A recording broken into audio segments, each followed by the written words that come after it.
ભારતની સેનાનું પરાક્રમ જોઈને પાકિસ્તાનની આજીજી યુદ્ધ રોકવાની કરી વિનંતી. કાનપુરમાં વડાપ્રધાન નરેન્દ્ર મોદી ઉત્તર પ્રદેશના કાનપુરમાં શુક્રવારે 47,600 કરોડ રૂપિયાના 17 પ્રોજેક્ટનું ઉદ્ઘાટન અને શિલાન્યાસ કર્યો છે, જેમાં રેલવે બ્રિજ, ફાયર સ્ટેશન અને ટ્રીટમેન્ટ પ્લાન્ટ જેવા પ્રોજેક્ટ્સ સમાવિષ્ટ છે. આ પ્રોજેક્ટ્સનો ઉદ્દેશ્ય ઉત્તર પ્રદેશમાં આધુનિક કનેક્ટિવિટી અને વર્લ્ડ ક્લાસ સ્ટ્રક્ચરને મજબૂત બનાવવાનો છે. કાનપુરમાં એક જાહેર સભાને સંબોધતા પ્રધાનમંત્રી નરેન્દ્ર મોદીએ કહ્યું હતું કે આ વિકાસ કાર્યક્રમ 24 એપ્રિલે યોજાવાનો હતો, પરંતુ પહલગામ હુમલાને કારણે તેને રદ કરવો પડ્યો.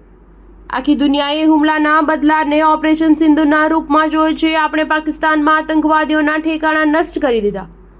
આપણી સેનાએ એવી બહાદુરી બતાવી કે પાકિસ્તાની સેના યુદ્ધ બંધ કરવા આજીજી કરવા લાગી. વડાપ્રધાન મોદીએ કડક શબ્દોમાં પાકિસ્તાનને ચેતવણી આપી છે કે ઓપરેશન સિંદૂર હજુ પૂરું થયું નથી.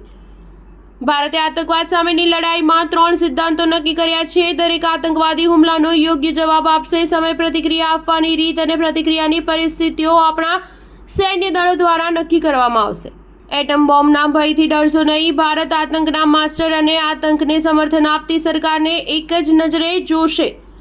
મોદીએ આગળ કહ્યું કે સંરક્ષણ ક્ષેત્રમાં સ્વનિર્ભરતામાં યુપી મોટી ભૂમિકા ભજવી રહ્યું છે. જેમ કાનપુરમાં એક જૂની ઓર્ડિનન્સ ફેક્ટરી છે, અમે આવી 7 ઓર્ડિનન્સ ફેક્ટરીઓને મોટી આધુનિક કંપનીઓમાં રૂપાંતરિત કરી છે. આજે દેશનો મોટો સંરક્ષણ કોરિડોર યુપીમાં બની રહ્યો છે. આ કોરિડોરનો કાનપુર નોડ સંરક્ષણ ક્ષેત્રમાં આત્મનિર્ભર ભારતનું એક મોટું કેન્દ્ર છે. સંરક્ષણ ક્ષેત્રની મોટી કંપનીઓ અમેઠીમાં પરંપરાગત ઉદ્યોગોનું સ્થાન લઈ રહી છે. AK-203 રાઇફલનું ઉત્પાદન શરૂ થયું છે. યુપી ધીમે ધીમે શસ્ત્રોનું ગઢ બન્યું છે. સ્વદેશી બ્રહ્મોસે દુશ્મનોની ઊંઘ ઉડાડી હતી.